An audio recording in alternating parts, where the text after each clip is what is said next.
சமாதானத்தின் சுவிசேஷம் அல்ல சமாதானம் என்ற சுவிசேஷத்தின் ஆயத்த பாதரட்சை என்ற அது எங்களுக்கு அதனுடைய விடயமே இதுக்கு பொருத்தமானது. இரண்டாவது அதனுடைய விளைவு என்ன? விளைவு சுவிசேஷத்தினுடைய அந்த வினைத்திறனோட பலமிக்க விளைவு என்ன? மனுஷனுடைய இருதயங்களை சமாதானத்தை உண்டு பண்ணுதல். அந்த இருதயங்களை கிறிஸ்துவ விசுவாசிக்க வைத்து சமாதானத்தை உண்டு பண்ணது அந்த சுவிசேஷம். அப்போஸ்தலனாகிய பவுல் எபேசியருக்கு எழுதின கடிதம் 6வது அதிகாரம் 15ஆம் வசனத்தை நான் வாசிக்கிறேன், கவனித்துக் கொள்ளுங்கள். எபேசியர் 6:15. சமாதானத்தின் சுவிசேஷத்துக்குரிய ஆயத்தம் என்னும் பாதரட்சையை கால்களிலே தொடுத்தவர்களாயும் நில்லுங்கள் என்பதே கர்த்தருடைய வார்த்தை. தேவன் இந்த வேத வாக்கியத்தை நமக்கு ஆசீர்வதிப்பாராக. ஆமென், ஆமென். சகோதரரே, நாங்கள் இந்த சமாதானத்தின் சுவிசேஷத்துக்குரிய ஆயத்தம் என்னும் பாதரட்சியை குறித்த 3வது அந்த போர்க்கருவியை நாங்கள் சிந்தித்து வருகிறோம். அந்த சிந்தனையில நாங்கள் இந்த ஆயத்தம் என்னும் அந்த கிருபை, ஆயத்தம் அல்லது நின்று பிடிப்பு, அல்லது கிறிஸ்தவ ஓட்டத்தில் வருகிற சகல சூழ்நிலைகளையும் பிரச்சனைகளுக்கு முகம் கொடுத்து அவற்றை ஊடறுத்து நாங்கள் தைரியமாக பொறுத்து அல்லது பொறுமையோடு நாங்கள் வாழ்வது என்கிற இந்த கிருபையை நாங்கள் சிந்தித்துக் கொண்டிருக்கிற பொழுது அதிலே குறிப்பாக இந்த பொறுமைக்குரிய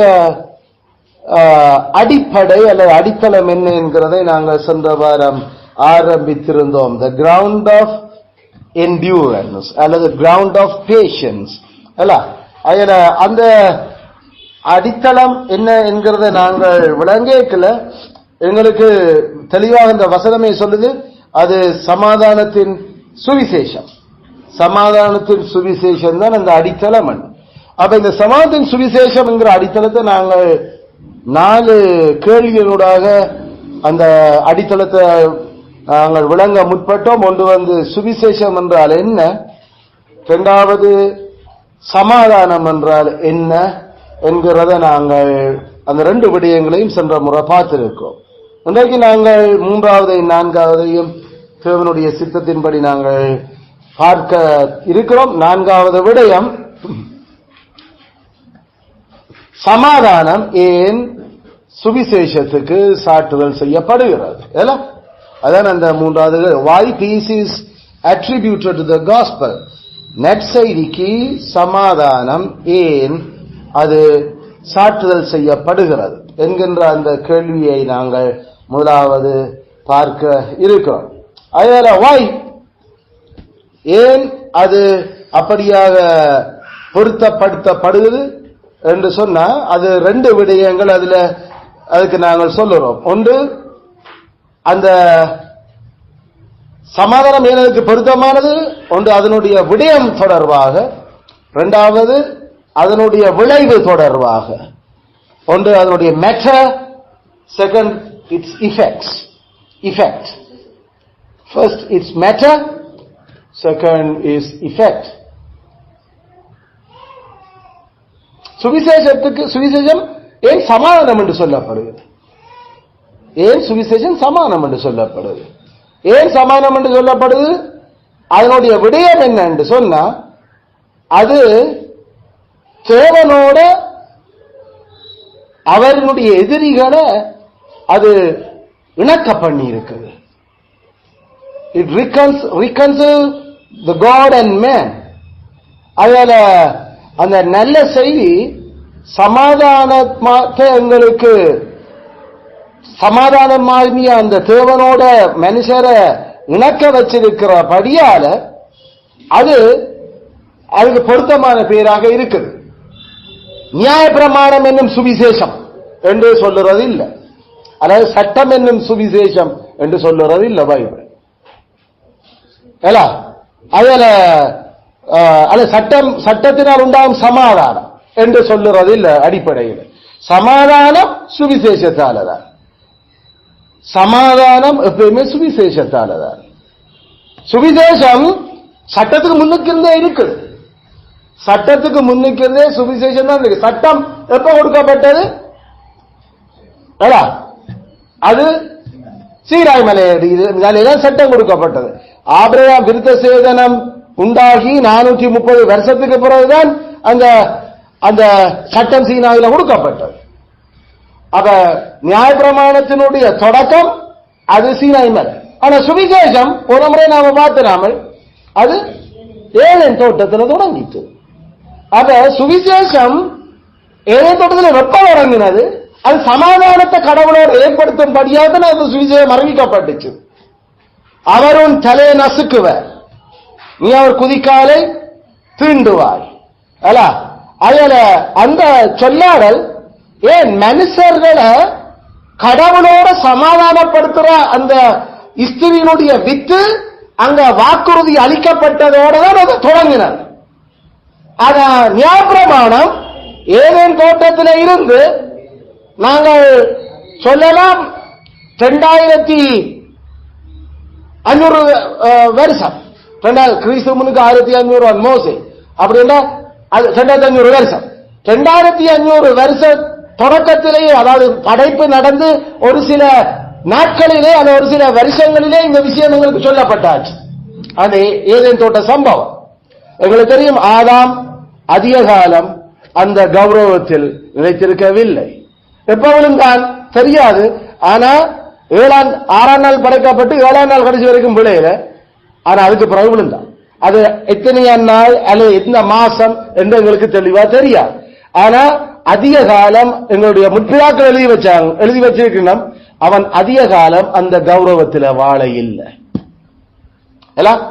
அதிக காலம் கௌரவத்தில் வாழ இல்லை. நாம நினைக்கிறது நாங்கள் ஆதாமனுடைய பிள்ளைகள் பிறக்கிற அந்த முதல் பிள்ளைகள் கருக்கட்டலே அடிப்படையில பிசாசினால் உண்டாக்கப்பட்டனர் சொல்லுது காய். அப்படின்னு சொன்னா அந்த அவர்கள் ஜோடியாக படைக்கப்பட்டு அவர்களுடைய முதல் பிள்ளை தங்குறதுக்கு முன்னுக்கே பாவத்தில் விழுந்திருக்கிறீர்கள். அதான் நாங்கள் சொல்லக்கூடிய விஷயம். அதில் இந்த நிலப்பாடு அந்த சூழ்நிலையில தேவனோடு இருக்கிற சமாதானம் உடைச்சறியப்பட்டுச்சு. அதாவது கடவுளுடைய நீதிக்கும் பரிசுத்தத்துக்கும் இணக்கமா இருத்தல் அங்க உடைஞ்சு போச்சு. அந்த உடைப்பில கொடுக்கப்பட்ட முதலாவது அந்த விஷயம் நியாயப்பிரமாணம் இல்ல. முதலாவது விடயம் அது நல்ல செய்தி. நல்ல செய்தி தான் அந்த சமாதானத்தை உண்டு பண்ண எங்களுக்கு கொடுக்கப்பட்டுச்சு. நியாயப்பிரமாணம் சமாதானம் உண்டு பண்றது இல்ல. நியாயப்பிரமாணம் சமாதானமா இருக்கணும் என்ன செய்யணும் என்ற மட்டும்தான் எங்களுக்கு சொல்லு. ஆனா அந்த அதை செய்ய முடியாம இருக்கிற எங்களுக்கு ஒரு நல்ல செய்தி இருக்குது. அதை கடவுளை எங்களுக்காக எப்படி செய்திருக்கிறார் என்றதை அந்த நல்ல செய்திய கடவுளை எங்களுக்கு ஒப்பா பண்ணி இருக்கிறாரு. அவர் எங்களுக்கு வழங்கி இருந்த நாங்கள் விசுவாசத்துல அதை ஏற்றுக்கொள்ள வேண்டிய எங்களுடைய நடவடிக்கை. ஆனா பிரச்சனை விசுவாசம் தான் எல்லாரிடம் இல்லையே. அதுல அந்த அடிப்படையில சமாதானத்துக்கு சுவிசேஷத்துக்கு சமாதானம் எப்பயுமே பொருத்தமானது. அதான் எங்கட கேள்வியும். why it is called the gospel of peace? ஏன் அது சமாதானத்தின் சுவிசேஷம் என்று சொல்லப்படுது? ஏன் சமாதானம் அதுக்கு சாட்டப்படுவது என்ற சுவிசேஷம் தான் சமாதானத்தை உண்டு பண்ணும். சுவிசேஷம் தான் சமாதானத்தை உண்டு பண்ணும். மனுஷர்களுடைய நிலைமையில அது அப்படியாக ஆக்கப்பட்டது. அதனால எங்களுக்கு தெரியுது தூதர்கள் அங்க மாட்டு தொழுவத்துல மாட்டு தொழுவம் நமக்கும் பெருகு அந்த முன்னணியில கிளச்சிருக்கல அது கழுத கொட்டகை, மாட்டு கொட்டகை இல்லை. அதில் அந்த அந்த வைக்கோல் போடுற தீவனம் போடுற அந்த முன்னணியில கிடத்தி இருக்கிற அந்த கிறிஸ்துவ இடையர்களுக்கு தூதர்கள் அறிவிக்கிற பொழுது அந்த க்ஷணமே பரமசேனையின் திரள் தோன்றி பூமியில சமாதானம் என்றா அறிவிச்சு. சுவிசேஷம் என்றா அது சமாதானத்துடன் சம்பந்தப்படுது. சுவிசேஷம் என்றாலே சமாதானம் தான். இந்த சமாதானம் தான் அது ஆதாமுக்கும் அறிவிக்கப்பட்டது. அதான் நாங்கள் சொன்னாங்க. ஆதாமுக்கும் இந்த சமாதானம் தான் சுவிசேஷத்தினூடாக கொடுக்கப்பட்டது. இந்த சுவிசேஷம் தான் நோவாவுக்கும் அறிவிக்கப்பட்டது. இந்த சுவிசேஷம் தான் அது ஆபிரகாமுக்கும் சொல்லப்பட்டது. ஏண்டா கடவுள் தேவகுமாரனாகிய கிறிஸ்துவ மனுஷருக்காக கொடுத்திருக்கிறார்.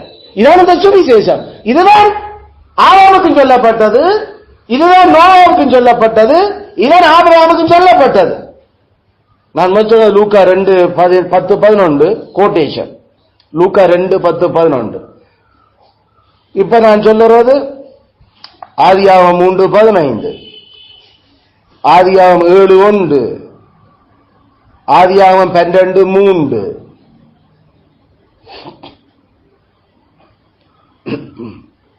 சுவிசேஷம் யாருக்கு முதலாவது சொல்லப்பட்டது? இந்த நபருக்கு முதல் சொல்லப்பட்டது ஆதாமுக்கு. நான் பிசாசுக்கு நான் கேட்கல, இந்த மனுஷனுக்கு சொல்லப்பட்டது நான் கேட்டேன். அது ஆதாமுக்கு. ஆதாமுக்கு எங்க சொல்லப்பட்டது? ஆதியாகமம் 3:15. அது நோவாவுக்கு எங்க சொல்லப்பட்டது? 7:1. அது ஆபிரகாமுக்கு எங்க சொல்லப்பட்டது? 12:3.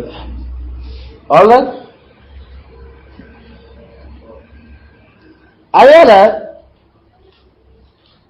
அது எல்லா காலங்களிலேயும் கிறிஸ்துவனுடைய காலத்துக்கு முன்னிருந்து கிறிஸ்து அங்க அறிவிக்கப்பட்டு கொண்டு வருகிறார்.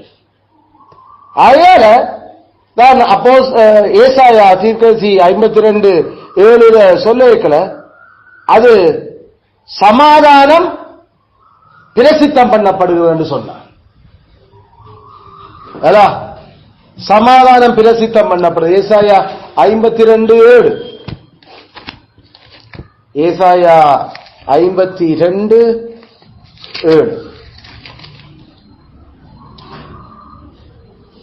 சமாதானத்தை கூறி அதான் தொடக்கம். நற்காரியங்களை சுவிசேஷமாய் அறிவிச்சு. சுவிசேஷம் என்றா சமாதானம் அங்க இருக்கு, சமாதானம் என்றா அங்க சுவிசேஷம் இருக்கு. அதான் வேதமங்களுக்கு காட்ட. அதாவது என்ன பொருத்தமானது, அதைத்தான் பவுலப்போஸ்தலனுடைய பரிசுத்த ஆவியானவர் அது சமாதானத்தின் சுவிசேஷம் அல்ல, சமாதானம் என்ற சுவிசேஷத்தின் ஆயத்த பாதரட்சை என்ற அது எங்களுக்கு அதனுடைய விடயமே இதுக்கு பொருத்தமானது. இரண்டாவது அதனுடைய விளைவு என்ன? விளைவு சுவிசேஷத்தினுடைய அந்த வினைத்திறனோட தலைமிக்க விளைவு என்ன? மனுஷனுடைய இருதயங்களை சமாதானத்தை உண்டு பண்ணுதல். அந்த இருதயங்களை கிறிஸ்துவ விசுவாசிக்க வைத்து சமாதானத்தை உண்டு பண்ணது அந்த சுவிசேஷம். கலாத்தியர் 3:2.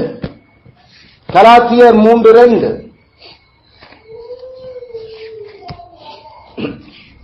கலாத்தியர் 3:2. ஒன்றை மாத்திரம் உங்களிடத்தில் அறிய விரும்புகிறேன், நியாய பிரமாணத்தின் கிரியைகளினாலேயோ விசுவாச கேள்வியினாலேயோ எதனால் ஆவியை பெற்றீர்கள்? நாங்கள் ஏற்கனவே சொன்னாங்க, நியாய பிரமாணம் ஒன்னாலும் சமாதானத்தை உண்டு பண்றது இல்ல, சுவிசேஷம் தான் ஆக்களுக்குள்ள சமாதானத்தை உண்டு பண்ணது. சுவிசேஷம் அது ஏதேன் தோட்டத்திலிருந்து சுவிசேஷம் இருக்குது. அங்க அப்போஸ்தலன் கேட்க அந்த நியாய பிரமாணத்தின் கிரியைகளினாலேயா அல்லது விசுவாச கேள்வியினாலேயா? என்னதை கேட்டீர்கள்? நற்காரியங்களை சமாதானத்தின் சுவிசேஷத்தை அறிவிக்கிற அந்த சுவிசேஷனுடைய பாதங்களை தான் நீங்கள் கேட்டீங்க. அதான் நீங்கள் கேள்விப்பட்டார்களா? ஆம் கேள்விப்பட்டார்கள் என்று சொல்லுகிறேன். ரோமர் 10 கடைசியா தான் அவர் சொல்லி கொண்டு. அப்ப விசுவாசம் எதால வரும்? கேள்வியினால் வரும். அப்ப விசுவாச கேள்வி எதனால வரும்? தேவனுடைய வசனத்தால வரும். தேவனுடைய வசனம் எப்படி வரும்? அதை அறிவிக்கிறவன் இல்லாட்டி எப்படி வரும்? அதனால் தேவனுடைய இந்த சுவிசேஷங்களை இப்படி அதை பிரசித்தம் பண்ணி அறிவிக்கவர்களுடைய பாதங்கள் எவ்வளவு அழகா இருக்குன்னு சொல்லி அவன் அதை கொண்டு வந்து முடிக்கிறான். அதுல விசுவாச கேள்வி, அதாவது the listening to the listening, the faith through listening comes through the gospel. சுவிசேஷத்தை கேட்கிறதால தான் விசுவாசம் பெருமாக்களுக்கு. ஏன்? அதுதான் தேவனோட சமாதானம் பண்ணுறதுக்கான நற்செய்தி எங்களுக்கு கொண்டு வந்து கொண்டிருக்கிறது. ஆனா உங்களுக்கு நமக்கு தெரியும், தேவனோட சமாதானம் பண்ண வேணும் என்ற நல்ல செய்தி வரைக்கலையே அங்க ஒரு துச்செய்தி முன்னுக்கு அவங்கள்ட்ட இருந்து கொண்டு இருக்குது. அதாவது நீ கடவுளோட சமாதானம் இல்லை என்றது. கடவுளோட நீ சமாதானம் இல்லை என்று ஆளுக்குத்தானே நல்ல செய்தி அங்க வரப்போகுது. ஆம், நிச்சயம் சுவிசேஷம் ஏதேன் தோட்டத்தில் அது கொடுக்கப்பட்டது. ஆனா எப்படி அது கொடுக்கப்பட்டது?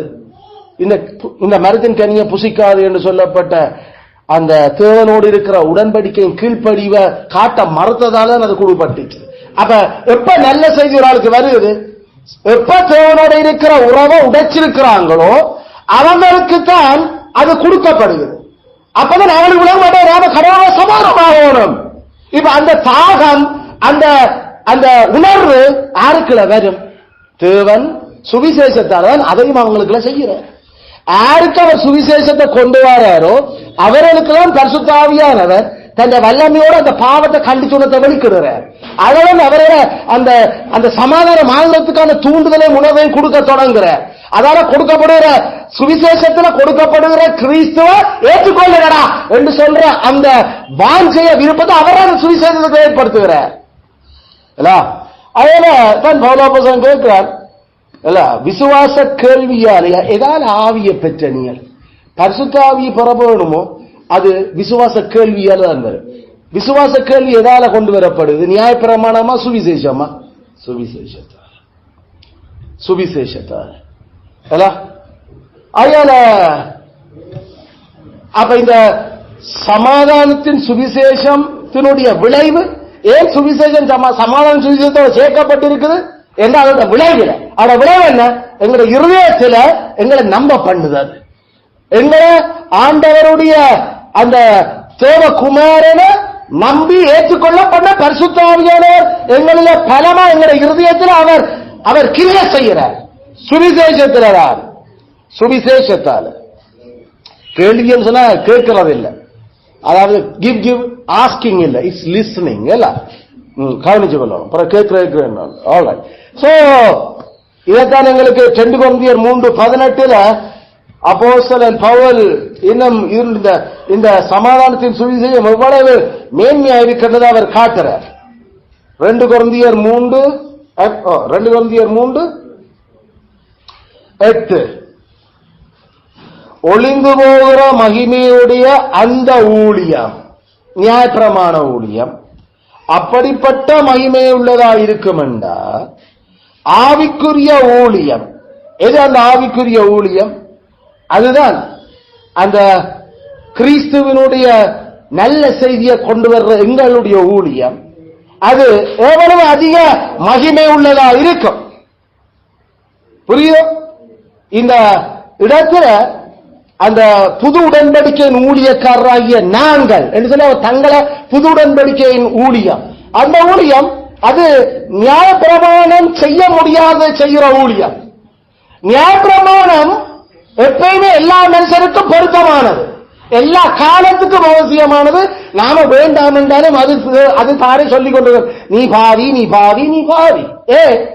கடவுளுடைய சட்டத்தை முறிச்சு போட்டியல். அதுல இருந்து வந்திருக்கிற சந்ததிய நீங்கள் எல்லாரும் எங்க அந்த நீதி அந்த நீதியத்தான் என்று இருதயத்தில் எழுதப்பட்டிருக்கிற அந்த சட்டம் எப்பயுமே எல்லாரையும் குற்றவாளிக்குள்ள நிப்பாட்டி கொண்டிருக்குது. அதுல நாம இப்ப சட்டம் இல்லை என்றாலும் சட்டம் எங்களை விடாது.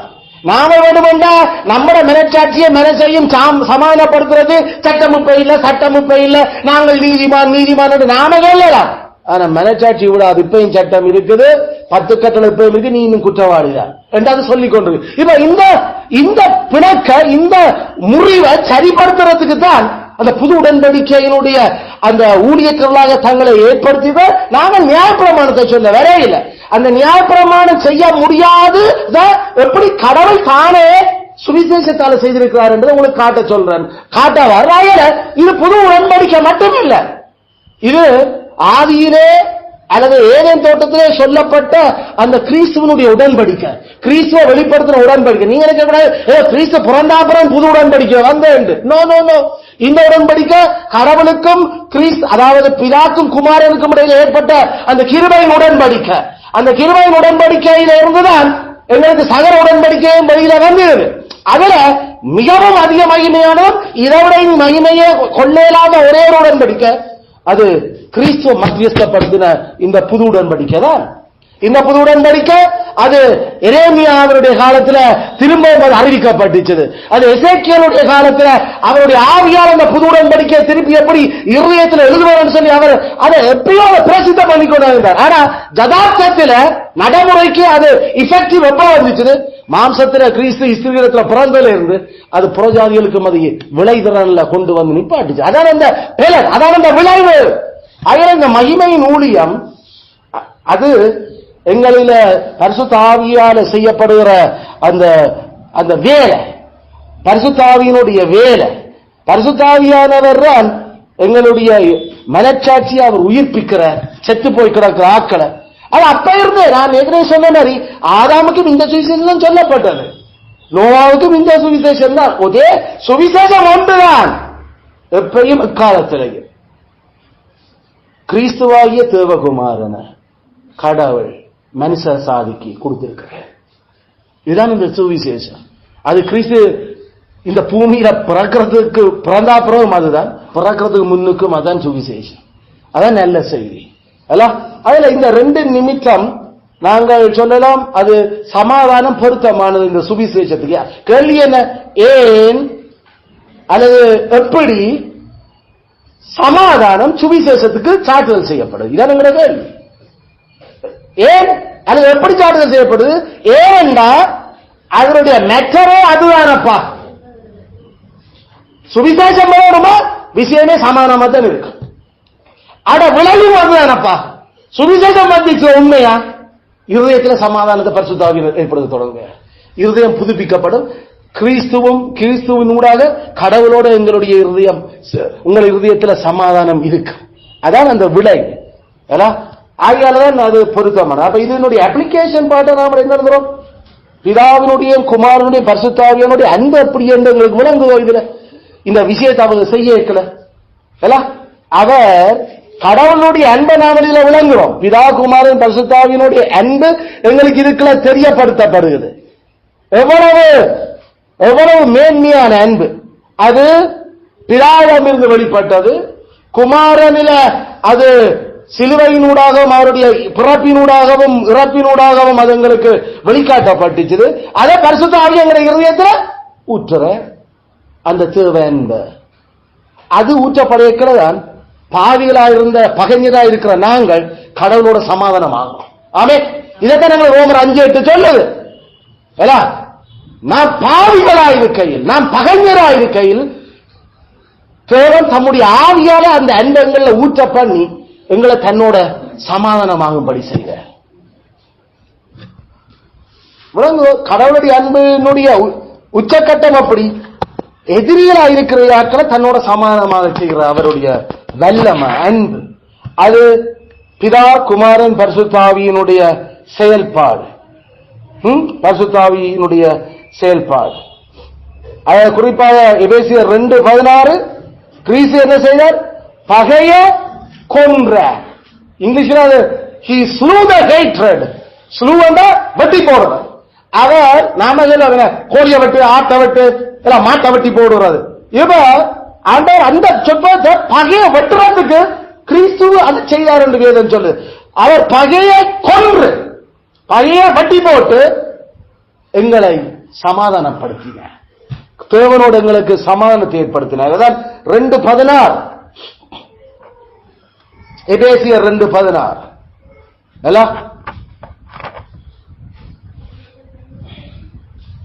மத்தேயு 22:2 அந்த தனது மகனுக்கு திருமணம் செய்து வைக்கிற ராஜாவினுடைய அந்த உவமையினுடைய கிறிஸ்து சுவிசேஷம் அந்த கல்யாண வீட்டுக்கு விருந்துக்கு வாங்க எல்லாருக்கும் அறிவிக்க இன்விடேஷன் கொடுப்பட்டுச்சது.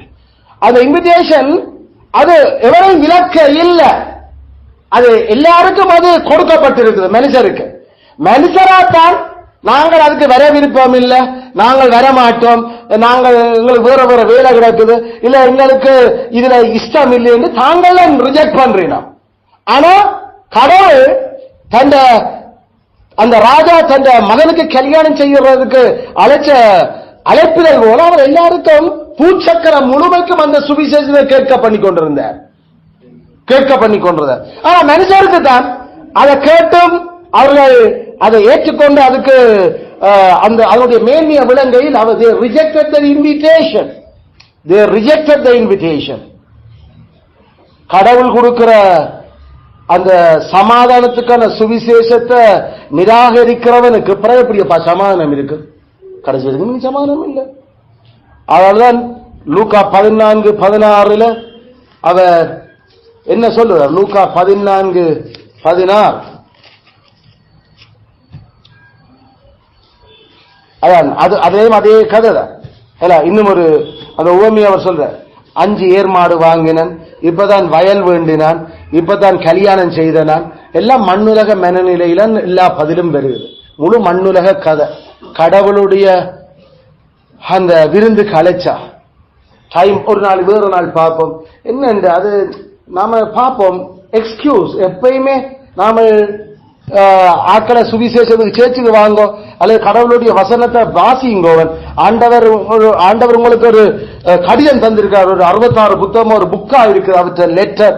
அவருக்கு என்ன விருப்பம் என்று கடவுள் அதுல உங்களோட கதைக்க விரும்புறார், அதை கேளுங்கோவன் வாசிங்கன்னா விருப்பம் இல்லை, இஷ்டம் இல்லை. ஐயோ அது எங்களுக்கு அந்த இன்விடேஷன் விருப்பம் இல்லாம இருக்குது. கடைசியில சமாதானத்தை தாங்களே நிராகரிக்கிற மனுஷர். அதுல தேவனுடைய அன்பு நெருக்கி ஏவது எல்லா மனுஷரையும் இதை பிடிச்சுக் கொள்றதுக்கு. ஆனா மனுஷனுக்கு தான் இதுல விருப்பம் இல்லாம இருக்குது. இரண்டாவது அப்ளிகேஷன் சுவிசேஷத்தினுடைய ஆசீர்வாதங்கள் எவ்வளவு மேன்மையானது. சுவிசேஷத்தின் ஆசீர்வாதங்கள் சுவிசேஷத்தின் ஆசீர்வாதம், சுவிசேஷம் கொண்டு வர்ற ஆசீர்வாதம் சமாதானம். அந்த சமாதானம் நம்முடைய புத்திக்கு மேலான சமாதானம், எங்களுடைய பகுத்தறிவுக்கு மேலான சமாதானம். பகுத்தறிகிறதுக்கே முடியாத விதத்துல கடவுளோட எங்களுக்கு இணக்கப்பாடு ஏற்படுத்தி இருக்கு சுவிசேஷம்.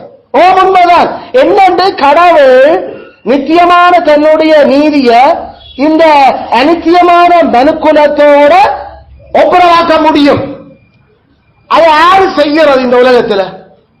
மனுஷராலே நினைச்சு யோசிச்சு பார்க்க முடியாத யோசனை அது. ஆனா கடவுள் எல்லா புத்திக்கு மேலான விதத்தில் அந்த சமாதானத்தை உண்டு பண்ணி கொடுத்திருக்கிறார். அது சுவிசேஷத்துடைய பெரிய ஆசீர்வாதம். எல்லாரும் சமாதானத்துக்காக தான் தடவி தேடி திரிகிறோம். அமைதி வேணும், அமைதி நிலவுக, அமைதி வேணும், ஐயோ நிம்மதி வேணும் எங்களுக்கு. இப்ப எல்லாரும் யுத்தங்களை நிறுத்துறவரையும் டொனால்டு அமெரிக்கன் பிரசிடென்ட் டொனால்டு எல்லாருமே டொனால்டு ட்ரம்ப் எல்லாம் எனக்கு நோபல் பிரைஸ் தாங்க என்ன சமாதானத்துக்கான அந்த நோபல் பிரைஸ். ஏன்னா நான் எத்தனை சண்டே நிப்பாட்டி இருக்கிறேன். சண்டையை நிப்பாட்டுறதுக்கு பகுத்தறிவு யோசிக்கவே செய்கிறேன். ஆனா கடவுளோட சண்டையை நிப்பாட்டுறதுக்கு ஒரு மனுஷனாலும் யோசிக்கிறார். அது கடவுளாத்தான் யோசிச்சு ஏதாவது செய்யணும். அதை அவர் செய்திருக்கிறார். ஏற்கனவே அவர் மனுஷனை படைச்சு அவன் விழுந்த உடனேயே அந்த நாளிலே அவர் செய்தார். அது ஏற்கனவே அவர் ரெடிமேட் அவர் வச்சிருந்தார். அவருக்கு தெரியாத விஷயம் ஒன்றும் இல்லை. அதனால மனுஷன் இப்படி தெரிவு செய்யறதே உடனே அவனுக்கு சுவிசேஷத்தை அவர் கிறிஸ்துவ சுவிசேஷத்துக்கு கொடுத்தார். அதுல ஏவாளுக்கு விளங்கையில இந்த வித்து ஆரண்டு என்று சொல்லி இஸ்திரியின் வித்து என்று சொன்ன உடனே அவளுக்கு தண்ட கற்பத்தின் கனியத்தானாக்கும். அதான் அவள் காயினை பெற்ற உடனே கத்தரால் நான் ஒருவனை பெற்றேன் என்று சொல்லி பேரிட்டாள். ஏன்னா இஸ்திரி என்ன உலகத்தில் அவள் மட்டும்தான். அவ இஸ்திரியின் வித்தா அவனுக்கு தான். ஆனா அது அவர் ஏறக்குறைய 4000 வருஷமா அவர் தாமதிச்சு வச்சிருந்தார் அந்த இஸ்திரியினுடைய வித்து வெளிப்படுறதுக்கு. அது கன்னி மரியாளுடைய கற்பத்தில் உட்பவிச்ச பரிசுத்தாவிகள் உட்பவிச்ச அந்த வித்து. ஆனா அந்த வித்து அது ஒவ்வொரு இஸ்திரிகளுக்குள்ளாலேயும் தான் அது கொண்டு வரப்பட்டு கொண்டிருந்தது. அது ஆபேலுக்குள்ளால வரவழிக்கிட்டது அந்த அடுத்த வித்து. ஆனா ஆபேல கொண்டுட்டது. அப்ப அது அடுத்தது சேத்தினூடாக அது தொடங்கிச்சது. அப்ப ஒரு இஸ்திரி பெற்றாத்தானே அந்த வித்து வரல. அது சேத், ஏனோக், என்ன ஏனோஸ், கேனான், மகரானேல், ஜாரேத், அப்படியே அந்த ஒரு இஸ்திரி பிள்ளை பேச்சினால ரட்சிக்கப்பட வேண்டும். பிள்ளை பேச்சாலே இந்த விடுதலையை கொண்டு வர வேண்டும். பிள்ளை பேச்சால விடுதலை கொண்டு வரப்பட்டு கொண்டிருந்தது. அது அந்த அந்த சுவிசேஷம் ஸ்திரீயின் வித்து என்பது அப்ப கற்பத்தின் கனி ஒன்று இதை செய்ய போவதுதான் விளங்கிக் கொள்ளப்பட்டது. அது உண்மைதான். அத ஒவ்வொரு சந்தர்ப்பத்திலும் ஸ்திரியை அந்த வித்து தங்களுடையதானோ என்று ஒவ்வொரு முறையும் அதை யோசிச்சிருக்கிறீர்கள். அது அப்படியே கொண்டு வரப்பட்டுச்சு. அதே வித்தான் ஆண்டவர் சொன்னார், உன் வித்தில உன் வித்தினூடாக அந்த சந்ததியை நான் பெரிய வர செய்வேன். ஆபிரகாமுக்கு வாக்கு பண்ணினார். அது உங்க வித்து தான்.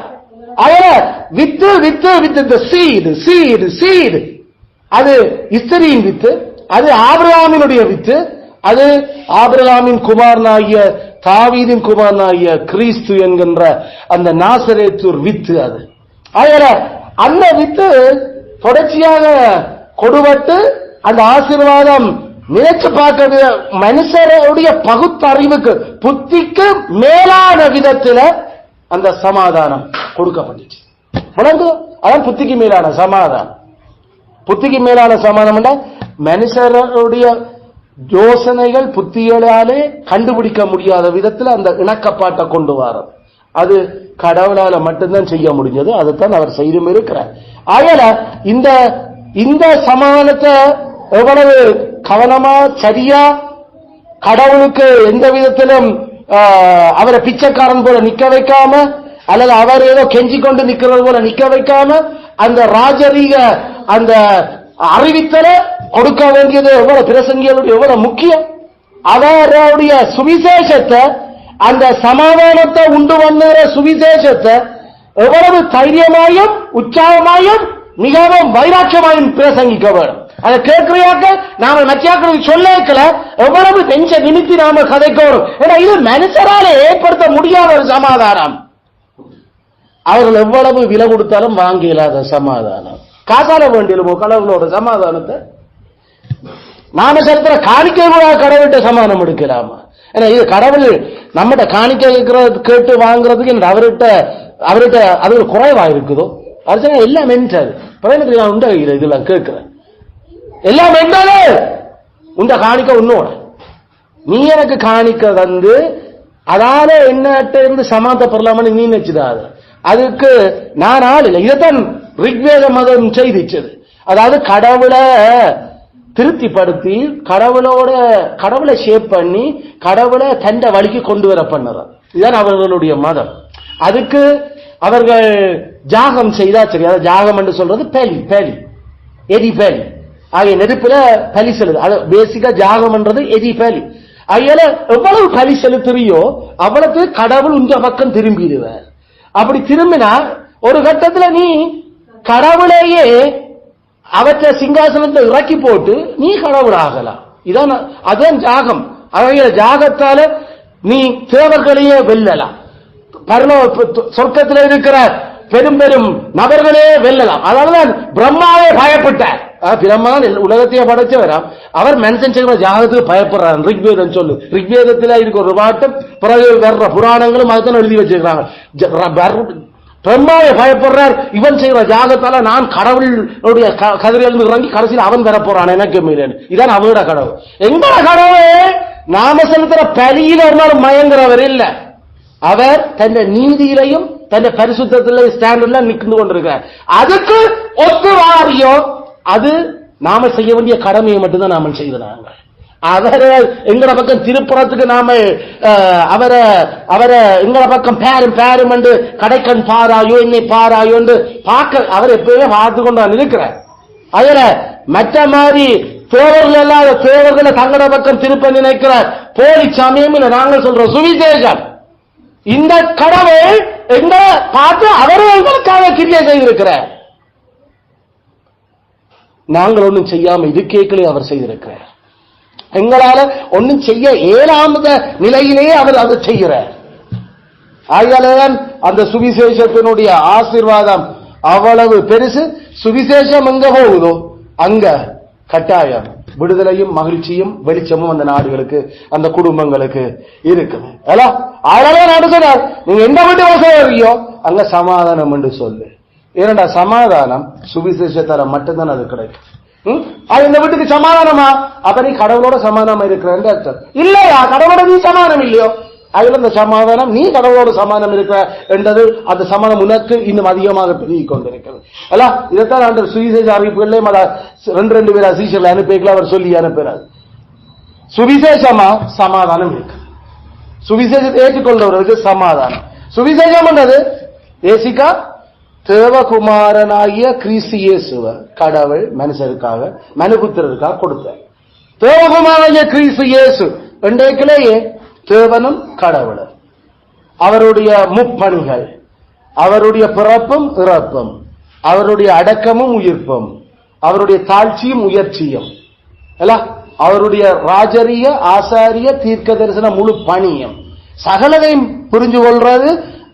அதுல இருந்து விளைகிற செயல்பாடுகளை குடும்பத்துக்கு, தனிநபருக்கு, நாடுகளுக்கு அறிவிக்கிறதுக்கு பேர் தான் சுவிசேஷம். அதுல இதை நாங்கள் இந்த விடயத்தில் விளங்கிக் கொள்ளுறோம். ஆல்ரைட். சோ இது பிலிப்பியர் 4:7. பிலிப்பியர் 4:7 இந்த blessings, a blessing to have the gospel, சுவிசேஷத்தை கொண்டிருக்கிறது மிகப்பெரிய ஆசீர்வாதம். பிலிப்பியர் 4:7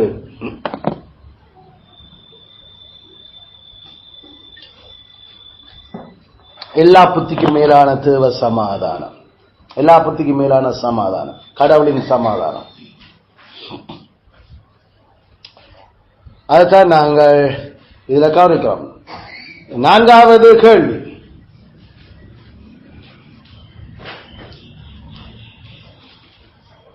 நம்மளுடைய மெயின் கருவியே இதுதான். இது போர் கருவிக்கு தான் நாங்கள் இவ்வளத்தையும் கதைச்சாங்க. அல்ல ஆயத்தத்துக்கு எப்படி சமாதானத்தின் சுவிசேஷம் அது ஏற்கனவே நாங்கள் எழுதிக்கிறோம். இந்த கேள்வி 4 கேள்வி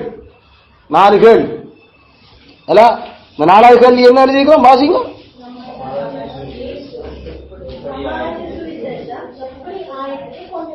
சமாதானத்தின் சுவிசேஷம் எப்படி ஆயத்தத்தை கொண்டு வர, சமாதானத்தின் சுவிசேஷம் எப்படி ஆயத்தத்துக்கு அடித்தளமா இருக்குது.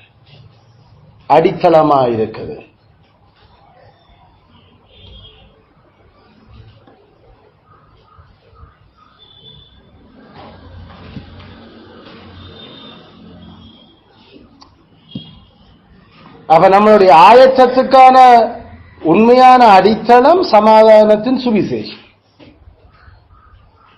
அல்லது நம்முடைய பொறுமையினுடைய உண்மையான பொறுமையினுடைய அடித்தளம் சமாதானத்தின் சுவிசேஷம். உண்மையான பொறுமை, the true patience அல்லது the true endurance, உண்மையா நின்று பிடிக்கிறதுக்கான அந்த நிலம் சமாதானத்தின் சுவிசேஷம் தான்.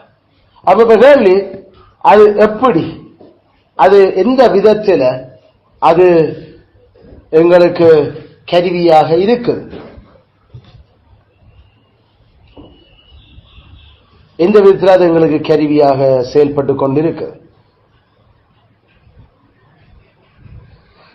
கடவுளோட நாங்கள் சமாதானமாக இருக்கிறோம் என்ற அந்த ஒரே நிலப்பாடுதான் இந்த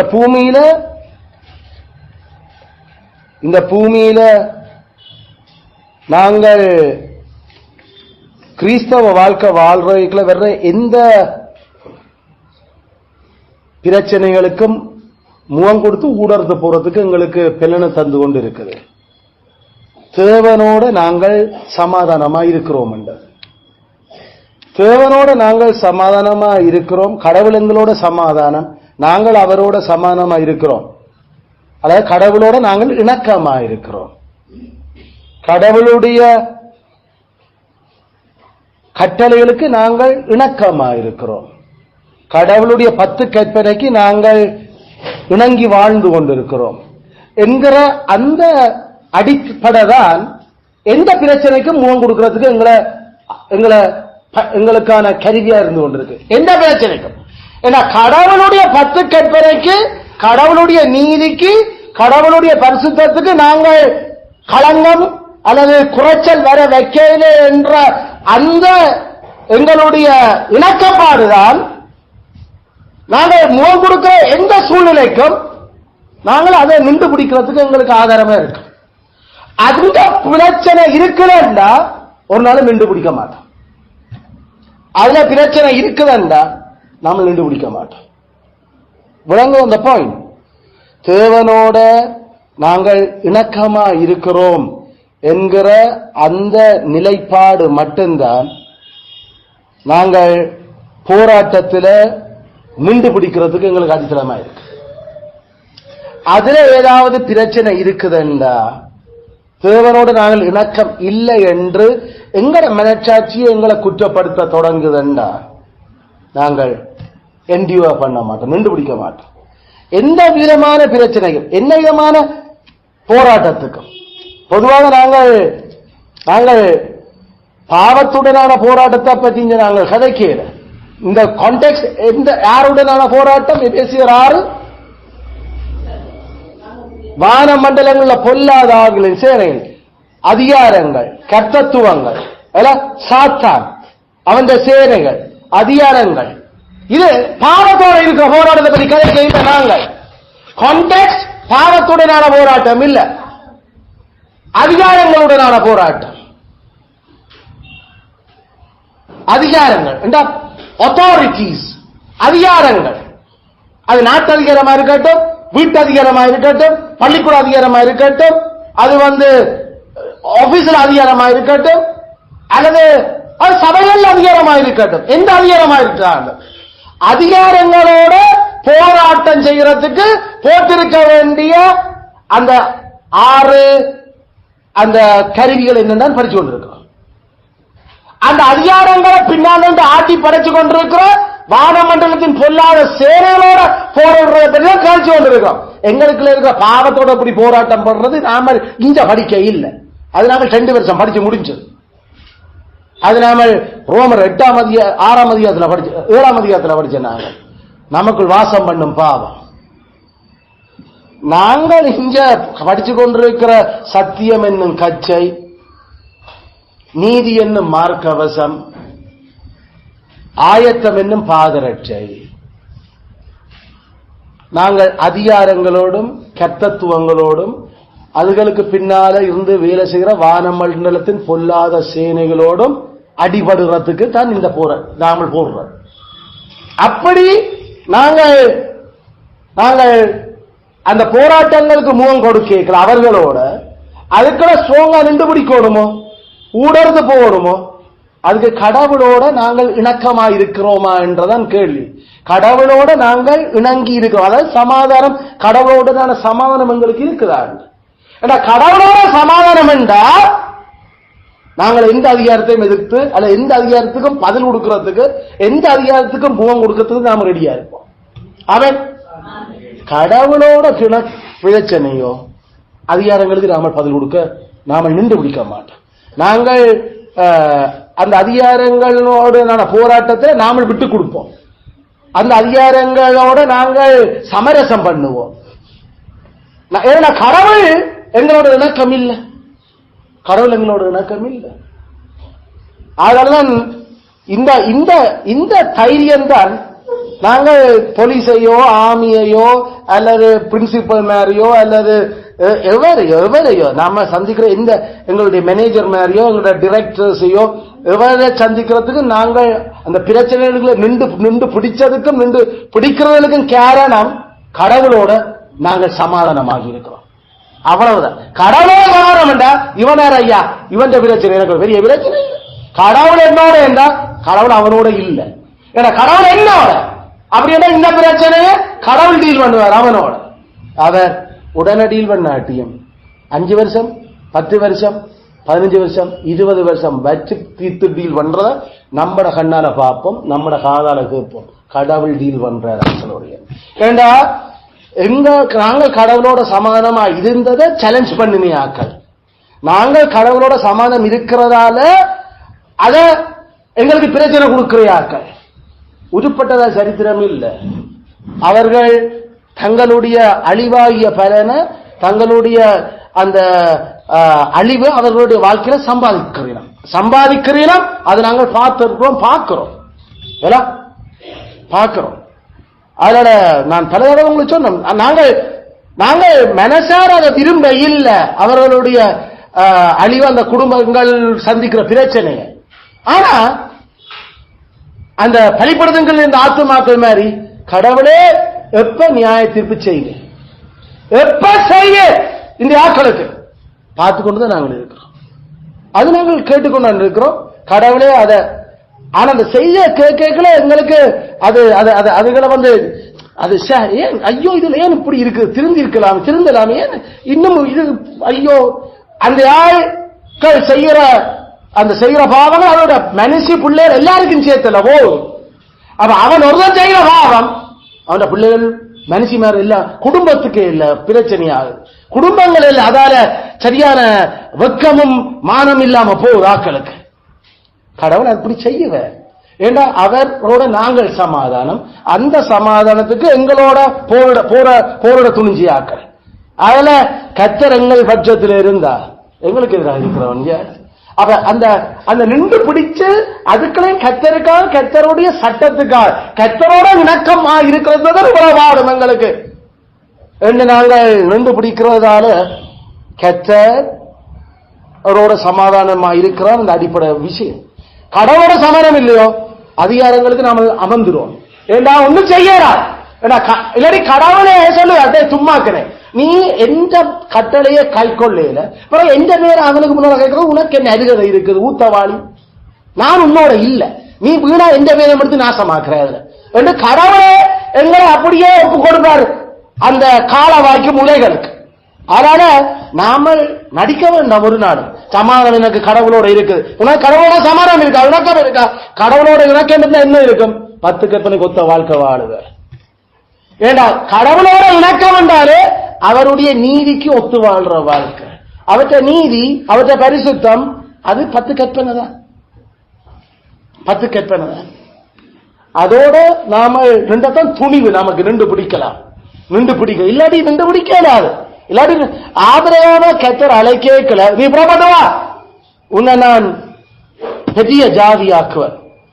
ஆபிரகாம் எந்த துணிவுல வெளிக்கிட்டு போனவன், எந்த துணிவு, இதே துணிவுதான், இதே துணிவு. சமாதானம் என்னும் சுவிசேஷம், சமாதானம் என்னும் சுவிசேஷம். அவன் கடவுள அவன் இருந்தவன் எது, அந்த மெசபொத்தாமியாவில் எல்லா அந்த உருவ வழிபாடுகளும் விக்கிரக வழிபாடுகளும் கிடந்த ஆக்கள். அதுல இருந்து கத்தர் அவனை வெளியில அழைச்சார், வெளியில கொண்டு வான்னு சொல்லி வாண்டு. அவர் அப்படிப்பட்ட அந்த அழைப்புலதான் அவனுக்கு நிச்சயம் இருந்தது அந்த உறுதிப்பாடு, கடவுளோட நான் இணக்கமா இருக்கிறேன், கடவுள் என்னோட இருக்கிறேன், நான் அவரோட இருக்கிறேன், அவர் எப்பயுமே என்னோடுறார். ஆகையில அவர் கூப்பிடுறார், என்ன பாடு வந்தாலும் ரெடி பாவம். ஆகையில வெளிக்கிட்டு போறேன், தான் எந்த தேசத்துக்கு போறேன்னு தெரியாமலே வெளிக்கிட்டு போறான். என்ன கத்து சொல்லல எந்த தேசத்தை தருவேன் வெளிக்கவே, நான் உனக்கு தேசத்தை தருவேன், உன்ன பெரிய ஜாதியா. அங்க கீழே நாம பாக்குறோம் இல்ல, மெசொபொத்தாமியா ஊர் என்கிற அந்த இடம் அந்த யூப்ரட்டிஸ் டைக்ரீஸ் நதிகள் விழுந்து பாயிற இடம், கடைசியில அது சேர்ற அந்த வளைகுடாவுக்குலாம் அது விழுகுது. அதனுடைய அந்த கடைசி மூலையில இருந்த ஒரு நாகரிகமான பேரே ஊர் தான் அதுக்கு, அந்த ஊர் ஊரோட பேரே ஊர் தான். அதனால அதுல இருந்து அதான் ஊர், அதான் பாச ஊர், எல்லா ஊர்களும் அதுதான் கடைசியில ஊர். அந்த ஊர் ஏன்னா அதான் நாகரிகத்தினுடைய முதல் தொடக்கமே. அப்ப அங்க இருந்து கடவுள இதெல்லாம் இப்படி எல்லாம் இப்படி கிடக்கா, எல்லாம் விட்டு போச்சு, நீ வைக்கிடுவா, நான் மகிமையின் தேவன் மெசொபொத்தாமியல் அவனுக்கு தரிசனமான. அவன் கடவுளோட பகைஞனா இருந்த மனுஷன், அவனை கடவுள் தன்னோட இணக்கப்படுத்த கிறிஸ்துவ கொடுத்து சுவிசேஷம் கொடுத்து அந்த சமாதானத்தால் அந்த கடவுளோட இணக்கம் பண்ண தைரியமா வலிக்கிட்டு போனான். அவன் பிரியாணம் எல்லாம் கத்தர் அவனோட இருந்தான். அவனை கொண்டு வந்துட்டு தான் குறிப்பிட்ட வருஷத்துக்கு பிறகு 8-9 வருஷத்துக்கு பிறகு, ஏன் நான் சொல்லலாம், அது ஏறக்குறைய 85 வயசு. அவன் அழைச்சது 70, இங்க நிக்கிறான் 75 வயசு. பிறகு 5 வருஷம் தங்கியிருந்தது. பிறகு அங்கிருந்து ஆறான விட்டு வெளிக்கிட்டு இப்ப வாரினம் இங்க வந்த பிறகு இஸ்மவேல் பிறக்கிறதுக்கு கொஞ்சம் முன்னுக்கு அவர் அந்த உடன்படிக்கை ஏற்படுத்த, நீ நட நீ வடக்கு தெற்கா கிழக்கு மேற்கலாம் நட, நான் இந்த நிலத்தை தான் உனக்கு தருவேன். அதான் நாம படிக்கிற அந்த கானானியருடைய தேசம். காணான் காணான். அதுல அதுக்கு பிறகு அவன் அத்தனை வருஷமா எந்த ஊருன்னு தெரியாது அவனுக்கு.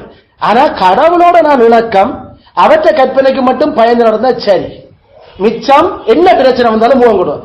அவளை எய்தியரால பிரச்சனை வந்துச்சு, அதிகாரங்கள் அபிமலேக்கன்ற அந்த பெலிஸ்தியரால பிரச்சனை வந்துச்சு. இப்படி அவன் பல பிணக்குகளை சந்திச்சுதான் போறான். ஆனா ஊடகத்தை நின்று பிடிச்சான். எது கிரவுண்ட் அவனுக்கு? சமாதானத்தின் சுவிசேஷம். சமாதான சுவிசேஷம் அவனை நின்று பிடிக்க வச்சிச்சது. விளங்குதோ? அதுல நாங்களும் அதிகாரங்களோடு துறைத்தனங்களோடு நாங்கள் போரிடைக்கல, நாங்கள் ஆட்களோட சண்டைக்கு நிக்கல, அப்படி முருகர்கள் வரைக்க கட்டாய நான் உம்மோடு இணக்கமாக இருக்கிறது அந்த ஒரே அந்த காரணம் தான் காரணம். வேற ஒன்று நம்மளை தைரியப்படுத்தாது. கடவுள் எங்களோட இணக்கம் இல்லை என்ற ஒரு விஷயம் வந்துட்டா அதுக்கு பிறகு நாம ஒன்றும் இல்லை. கடைசி வரைக்கும் அதை மட்டும் விட்டுடக்கூடாது. கடவுள் எங்களோட நாம அவரோட இணக்கமாயிருக்கிறோம், இணக்கமாயிருக்கிறோம். மோசே இவ்வளவு பிரச்சனை முகம் கொடுத்தான். மோசே அவ்வளவு பிரச்சனைக்கு முகம் கொடுத்ததுக்கு என்ன அவன் நின்று பிடிச்ச காரணம் என்ன? சமாதானத்தின் சுவிசேஷ அந்த பொறுமைய இணக்கத்தை ஆயத்தத்தை கொடுத்து வச்சிருந்தது. ஆயத்தம் என்றதுதான் நாம சொல்ற அந்த நின்று பிடிப்பு. அது என்ன நின்று பிடிப்பு? அது சமாதானத்தின் சுவிசேஷம். அதனால எப்பேற்பட்ட பிரச்சனையா இருந்தாலும் ராஜாவின் குமாரத்தினுடைய மகன் என்று எண்ணப்பட்டு வாழ்ந்து வளர்ந்திருந்தாலும் இப்ப அதிலிருந்து இறங்கி பிரச்சனைக்கு முகம் கொடுக்கவும் கடவுளோட நான் சரி. அதனால என்ன பிரச்சனை வந்தாலும் பார்ப்போமே. அதுதான் யோசுவாக்கு பிளத்தை கொடுத்தது. எந்த கிரவுண்ட்ல நீ நிக்கிற? நீர் எங்களோட நிக்கிறீரா அல்லது நீர் எங்களுக்கு எதிரியா? அந்த அந்த உஜுவின பட்டியத்தோட இருந்த மனுஷத்தை கேட்ட கேள்வி அதான்.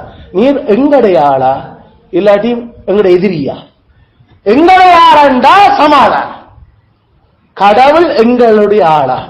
அவர் எங்களோட இணக்கமாக இருக்கிறாரா? உருவின பட்டியத்தோடு அவர் இருந்தாலும் நாம பயப்பட தேவையில்லை. ஏன்னா அவர் நம்மள எதிரிகளை பெற்றுறதுதான் அவர் உருவின பட்டியத்தோட நிற்கிறார். ஆனா தேவையில்லை நம்மளுக்கு முன்னால நிக்கல, ஏதோ நம்ம வெட்ட போற மாதிரி தான் நிற்கிறான் ஜோசுவாவுக்கு. ஆனா அவன் கேட்ட முதல் கேள்வி, நீர் எங்களை சேர்ந்தவரோ இல்லாட்டி எங்களுடைய எதிரியை சேர்ந்தவர்? அதான் நாமல் கேட்க வேண்டிய. ஆண்டவரோட கதை கேட்க, கடவுளே நாங்கள் நீர் எங்களோடையா அல்லது எங்களுக்கு எதிரா? அதை நாம கேட்கல. என்னங்களை மண்டைக்கு ஓடணும்? உம்முடைய கற்பனை நாங்கள் உண்மை அறிஞ்சிருக்கிறோம் என்றா உம்முடைய கற்பனைகளை கைக்க, உம்முடைய கற்பனைகளை நாங்கள் அறிஞ்சு அதை பிரியாசத்தோட கை கொள்றதுக்கு நாங்கள் விடாமுயற்சியோட போராடி கொண்டு அதான் போயிடும் நிக்கிறேன் கடவுளே. அதான் கேள்வி. அதுக்காக எல்லா விதத்திலையும் நாங்கள் பிரியாசப்படுறோம் போராடுறோம் கடவுள் எங்களோட. அது தெரியும் என்ன செய்யறது இந்த வாழ்க்கையில அப்படியெல்லாம் நின்று பிடிக்கிறார். அது பாசிபிள் இல்ல என்ற ஒரு முடிவு வர்றோம். கடவுள் எங்களோட இல்ல. இதுதான் ஆண்டரை செய்யணும். ஆண்டரை எனக்கு இது எப்படியா நான் செய்யணும். எனக்கு பல போராட்டங்கள் இருந்தாலும் அது என்ஜிஓவாகும். அது என்ஜிஓவாக டீல் பண்றது மெச்ச பக்கத்தில் நாம வேலை செய்யும். அது எங்களோட அறியாமையில் எங்களோட வலுவழுத்த தன்மையில் எங்களோட விட்டுக் கொடுப்புகள் நாங்களே சோதனைகள் எங்களை கொண்டு போறது இப்படி பல விஷயங்கள் இருக்கு. நாம வெட்ட வேண்டிய நிப்பாட்ட வேண்டிய வெட்டையில எங்களுக்கு தீமையா தோன்றுறதுல கூட நாம விட விருப்பம் இல்லை.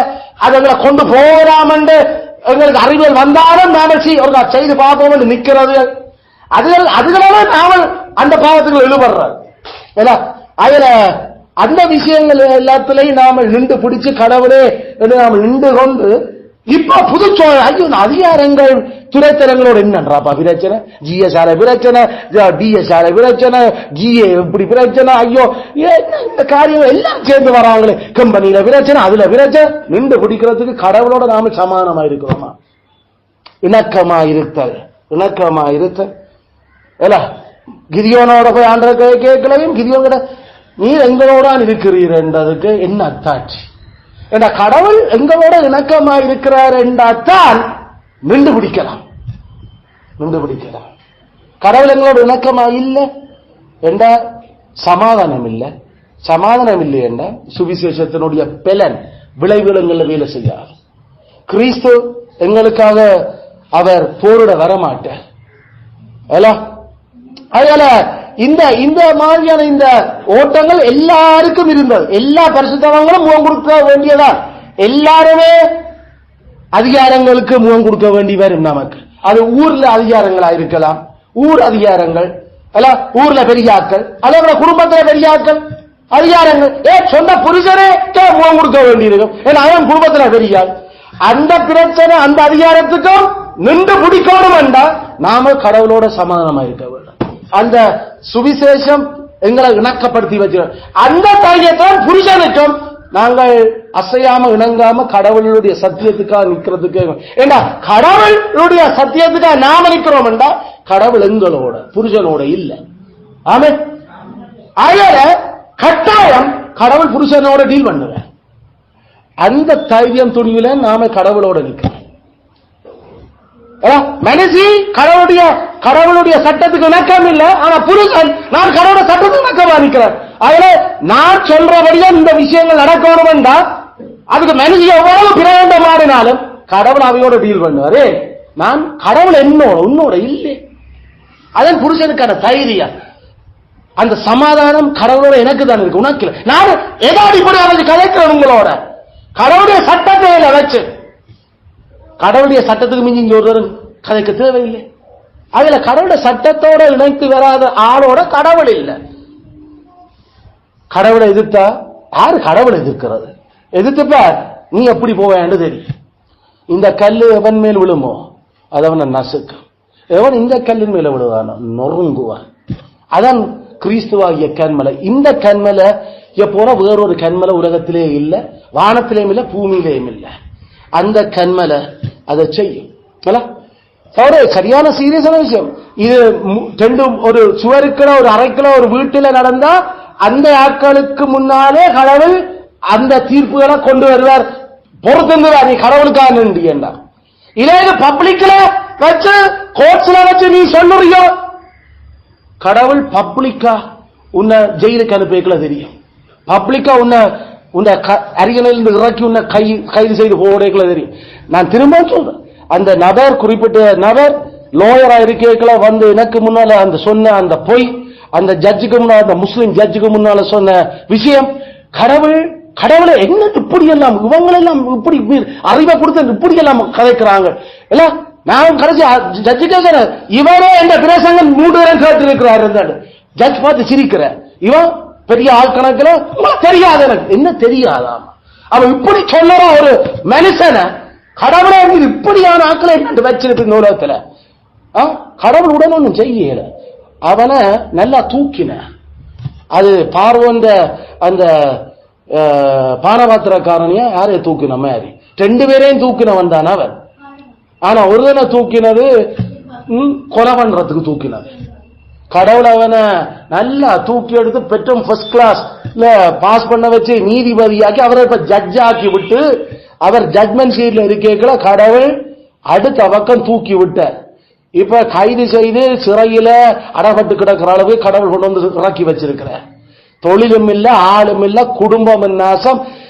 ஆரை பார்த்து ஆருக்கு முன்னால பப்ளிக்ல அது நீதி சபையில சொல்ற கடவுளுடைய பிரசங்கத்தை கேட்ட நீ இவர் எனக்கு தெரியாது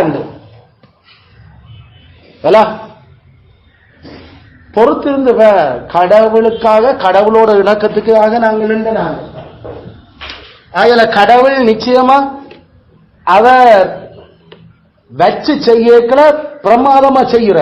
சத்தியான கஷ்டம் அந்த செய்திகளை கேட்கல ஆக்கல வரண்டும் இல்லாம ஆளை உள்ளுக்கு தூக்கி போட்டுட்டாங்க. அதாவது ஆளை அவர் வரண்டு எடுக்கலாத அளவுக்கு பெயில் இல்லாம உள்ளுக்கு போட்டுறாங்க. பிணகூடம் தருகிறார். நெச்சு பார்க்கிறார். உச்சத்துக்கு கொண்டு போய் கடவுள் தான் இருக்கிறான். கடவுளுடைய மக்களோட கடவுளுடைய காரியங்களுக்கு எதிரடியா நின்ற ஆக்களை கடவுள் தீர்த்து முடிக்கிற விஷயம். இன்னும் சில பேர் நம்முடைய லிஸ்ட்ல இருக்கிறீங்க. ஏன்னா எங்களோட போரிட்டு ஆக்கள் கடவுளுக்கு எதிராக கடவுளுடைய சத்தியத்துக்கு எதிராக நின்று ஆக்கள் உங்க சொந்த கண் காணும் கடவுள் வாக்குறுதி.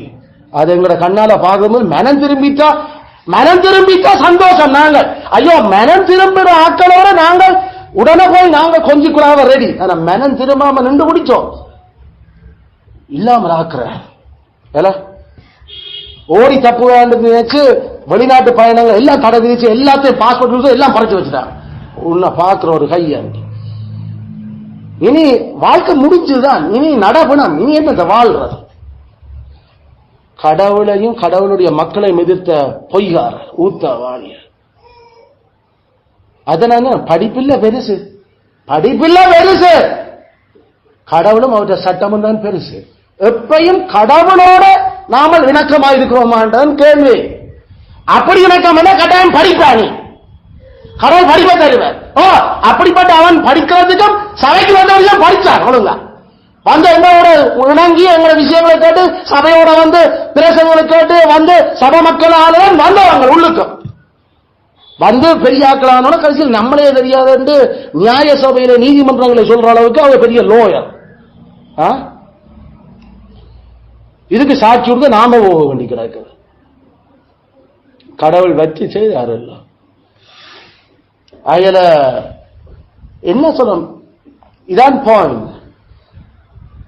நாமல் அதிகாரங்களோட துரைத்தனங்களோட பொல்லாத பிரபஞ்ச பேய்களோட நாமல் போராடுறதுக்கு கடவுளோட நாங்கள் இணக்கமாயிருக்கிறோம்ன்றதை மட்டும்தான் அடித்தளம்.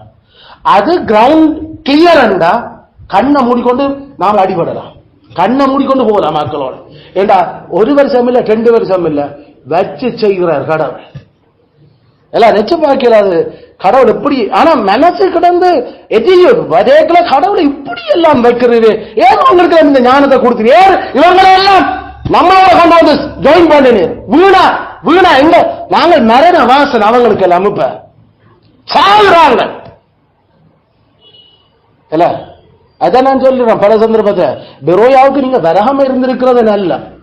பெரோயாவுக்கு வந்துட்டீங்களோ வந்தா ஆசீர்வாதம். ஆனா இல்லையோ நின்று மூர்க்கமா போராடுவீங்களோ நாசம்தான், நாசம்தான். அது எங்களை கண்ணால பார்ப்போம் நீங்கள் நாசமாகிறது. அத இது வெறுக்கையில் ஒரு வரையும் கடவுள் எங்களோட கடவுளுடைய உடன்படிக்கையும் அவற்றை 10 கற்பனையும் அவரோட இணக்கமும் நாங்கள் அந்த தைரியம் தான் நாங்கள் இப்படி கதைக்க வைக்கிறது. நீ தைரியமா சொல்லுதியோ கடவுளோட நான் இணக்கம் உண்டு எனக்கு தேவை அப்படி நீ சொல்லணும். அதுதான் இந்த பிரசங்கமே. 10 கற்பனையில எனக்கு தெரிய கடவுளோட நாங்கள் சில பலகீனங்கள் இருந்தாலும் நாங்கள் அதை விழுந்து விழுந்து நாங்கள் ஓடிக்கொண்டிருக்கையில நாங்கள் தொடர்ச்சியா விழ இல்ல.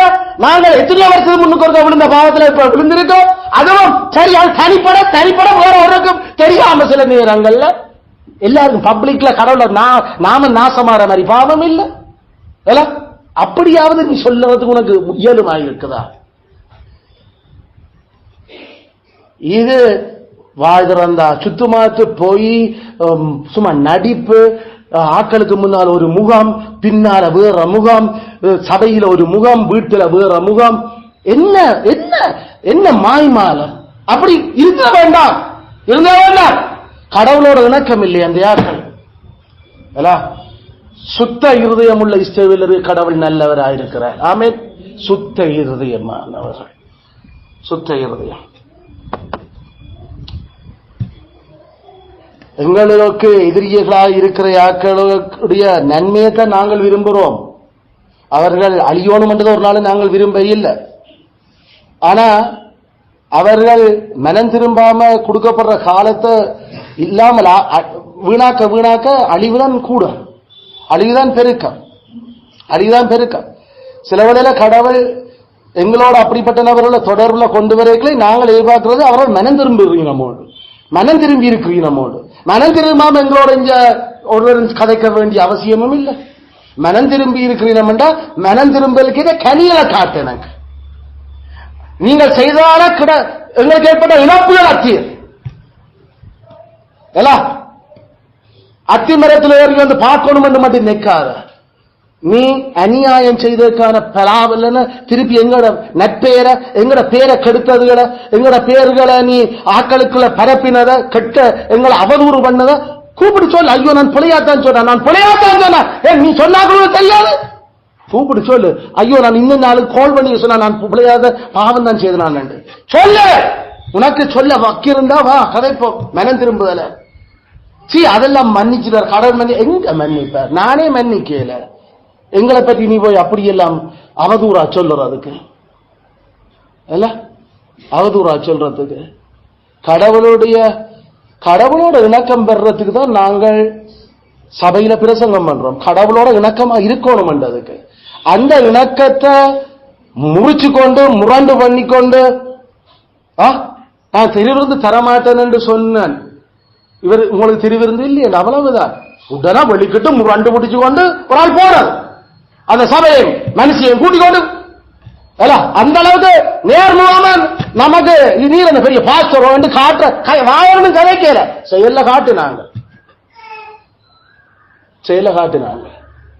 10 வருஷம் எண்ணி வீடும் இல்ல, வாசலும் இல்ல, நிலமும் இல்ல, தொழிலும் இல்ல, ஒண்டாண்டியா ரோட்டா வீடு வீடா பிச்சு எடுக்கிற அளவு கடவுள் கொண்டு வந்து நிப்பாட்டி விட்டுருக்கிறேன். அதோட கூட்டி சேர்ந்து இன்னொரு ஊத்தவாடி, அதுவும் இதே கேஸ். அது ஆள் எங்க எழுதி அட்ரஸ் இல்லாம மறைஞ்சு போய் பாருங்க. கடவுளுடைய மக்களோட எதிர்க்க வலிக்கிட்டா ஏண்டா நாங்கள் கடவுளோட சமாதானமா திருவிருந்து எடுக்காத அன்றைக்கு என்று சொன்னாங்க. ஏன்னா நீ சபைக்கு ஒழுங்கில்ல, கடவுளுடைய கிரியல் ஒழுங்கில்ல, குடும்பத்தை சரியா நடத்துறா இல்ல, நீ வேலை நான் சொல்ற கணக்க கதைக்கிற, நீ உங்கள் வாய முடிக்கணும் நான் சொல்றபடி குடும்பத்தோட சேர்த்துல இருந்து உட்கார்ந்து பாடுகிறா. அது வரைக்கும் திருவிருந்து எடுக்க வேண்டாம். அது பிடிக்காது என்ன இருக்கணும் வந்து சொல்லி தனிப்பட இல்ல ஐயா நீங்கள் அதை பப்ளிக்கா சொல்லுறது எனக்கு மனசுல சரியான கஷ்டம். பப்ளிக்கா தான் சொல்லணும். ஏன்னா நீ இல்லாட்டி எடுத்துருவேன் ஓடி வந்து. அதனால நான் உடனே நிப்பாட்டணும். அது ஒன்றும் செய்ய இயலாது. சரி, அது எந்த விலை இல்லை, இந்த விலையத்தான் நான் தடுத்து நிப்பாட்டினேன். அப்படியும் இல்லை திருவிழந்து வலிக்கிட்டு சபையை விட்டு நீ போற அளவுக்கு உனக்கு துணிவு. கடவுள் உன்னை விட்டு எப்பயோ போயிட்ட. இப்ப உன் வீடும் போச்சுது, வேலையும் போச்சுது, நீ ஆக்கள வீடு மாறி வீட்டுல வா பிச்ச நிலைமையில 10 வருஷம் எடுத்தது. ஏறக்குறைய 10 வருஷம் ஆகுது. 12 வருஷம் ஆச்சு இந்த சம்பவம். கடவுள் நாங்கள் ஆராதிக்கிற தேவன் அவர் தன்னோட சமாதானமா இருக்கிற ஆக்களுக்கு எதிராக எழும்புற எவனையும் அவர் விட்டு வைக்கிறது இல்லை. அவன் திருந்தவனும் கடவுள் அவனோட சமாதானோட என்ன செய்யணும்? எங்க புல விட்டாங்களோ அதுல இருந்து திருப்பி தொடங்கும். எங்க புல விட்டாங்களோ, எங்க கடவுளுடைய சபையில இருந்து வலிக்கிட்டு போனாங்களோ அதுல இருந்து தொடங்கணும். ஐயோ நாங்கள் பாவம் செய்துட்டோம், எங்களை மன்னிச்சு கொள்ளுங்க, கடவுள் எல்லா பக்கத்துலயும் உணர்வு வரணுமே. அந்த உணர்வை மனிதமே கொடுக்கிறோம். அவர் நாமளாவது சில வரையில மனுஷத்தன்மையில இறங்கி மன்னிப்போம். ஆனா கடவுள் அப்படியானவர் இல்ல. அவர் தன் முழு வெறியையும் காட்டி போட்டுதான் அடங்குவார். அதால நாங்க சொல்ல கடவுளோட போர் செய்கிறாக்களா இருக்க வேண்டாம், கடவுளோட போர் வேண்டாம், கடவுளோட பேரும் இணக்கமா நாமல் இருக்க வேணும். அந்த இணக்கம் நெற்செய்தியால வருவது. அந்த நெற்செய்தி தான் அந்த இணக்கம் சமாதானங்களுக்கு கொண்டு. அந்த சமாதானம் தான் அடிப்படை.